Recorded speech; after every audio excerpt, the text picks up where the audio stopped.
एक बहुत निर्दयी और खूंखार सम्राट था जिसने अपनी जेल में कुछ बेगुनाह लोगों को कैद कर रखा था। वह उन्हें बहुत प्रताड़ित करता।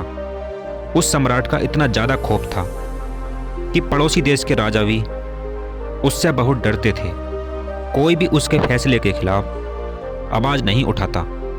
जब यह बात लोगों को पता चली कि सम्राट ने बेगुनाह लोगों को जेल में कैद कर रखा है, तो लोग अन्य राजाओं से सहायता मांगने गए। राजाओं ने लोगों को आश्वासन दिया कि हम तुम्हारी सहायता जरूर करेंगे। फिर एक बार एक राजा उन कैदियों से मिलने के लिए वहां पहुंचा। उस कैद खाने में बहुत से दरवाजे थे।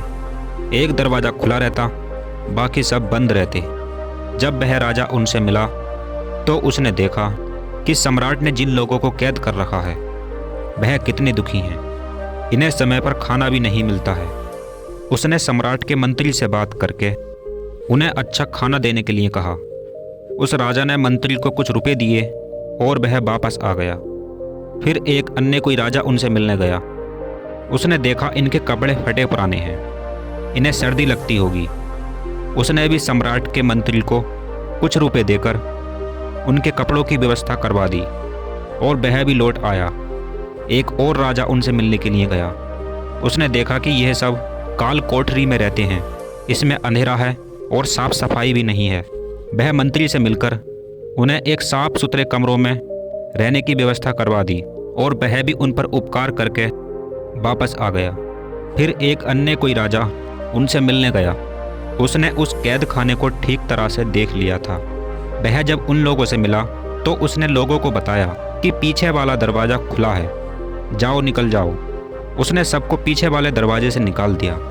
इस कहानी में उन लोगों से मिलने वाले राजा जिसमें सभी ने उपकार किया, अब किसका उपकार सबसे बड़ा है? बाकी राजाओं का उपकार तो यही है कि कपड़ा लो, अच्छा खाना लो, लेकिन कैदी बने रहो। इस राजा ने उन्हें आज़ाद कराकर जो उपकार किया, उन्हें कैद खाने से छुड़ाया, यही तो सच्चा परोपकार है। इसमें उनके कल्याण की भावना है। परोपकार का अर्थ है दूसरों पर उपकार। दूसरों पर उपकार का मतलब दूसरों की भलाई के लिए कार्य करना। इसमें कोई भी अपना स्वार्थ नहीं होना चाहिए।